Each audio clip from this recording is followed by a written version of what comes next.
Today's video is about diets and exercise plans. Mainly diets, because exercise becomes uniform to a degree. You need to be on the edge of your ability to create change. You need to be in the zone, as it were, the zone of perceived sort of knowledge, I think is the right word to put it. Basically, if it doesn't, the whole thing, if it doesn't challenge you, it doesn't change you, it goes so much deeper than the term suggests, right? When we teach our children and we talk to babies, we talk to them in a means that is just too complicated for them to understand. Now, as a baby, that's not very difficult. It's very easy to just make funny noises. They don't know how to make those noises, but they will learn because they want to communicate back. When we talk to children, they have a very limited vocabulary. We talk to them just outside the means of their understanding, so they learn more words, and we teach them skills, whatever. When it comes to changing the way you eat, the way you do things, the way you regard food and exercise and your health, it has to be just outside of your understanding for you to take it on board and grow. It should never be so hard that it becomes overwhelming, and it should not be so easy that it does not challenge you, because if it was that easy, you should be doing it already, and you clearly aren't. This is my problem with Slimming World, Weight Watchers and stuff. They package up what you already know into overly complicated systems that are then simplified and given back to you. Which is why everybody says, oh, it's so easy. Of course it's easy, because you already can do it. But then you're stuck in the loop that there's no learning there. It's all spoon-fed to you.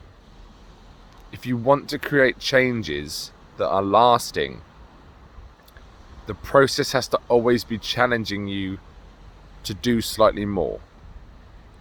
But it's a very fine balance. It cannot be so difficult. There's no point putting, and this is the other problem we have. What we then do is we take on such a regimented regime that's so far advanced that you can't do it, because you can't figure out the instructions in between.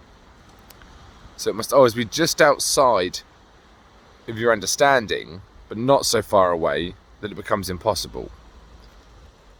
When I teach my clients about food, it's never massively complicated, but it's always more than they currently know, because that's how they grow into it. It allows them to ask the right questions for them to comprehend what's going on, not just go, how's everything going? Yeah, fine, I get everything. If you get everything, we have a problem. Because all of a sudden, you're going to fall out of that learning curve and stop trying, because it becomes easy. At some point, it will become to the point, it doesn't have to go infinitely into the realms of difficult all the time. But if it's week 2 in, and I say, how's it going? And you say, yeah, absolutely fine, I've nailed it. It's not hard enough, because if it's that easy, it means it's things that you've already been doing, and it also means it's things that you haven't kept up. So if what you're doing right now is one of those things that you can drop in and out of, and it's very easy, the reason you're probably dropping in and out of it is because it is so easy. There was no challenge in it. You didn't have to learn something that stuck, that made things easier for you to come in and out of. Or it could be that it was just so hard that you couldn't keep it up. It was too restrictive. The principles didn't make sense. You couldn't figure them out. You couldn't bridge the gap between the 2 points to make it work. When you take on something like this, always make sure that there is a challenge to it, but it's not a difficulty impossible. Moderate is enough, because it has to challenge you to get you to learn how to move on to the next point. Don't make it too easy. If it's too easy, you won't appreciate it. And that's where the problem lies. If it doesn't challenge you, it doesn't change you. And all of us are looking for a little bit of change. Speak soon.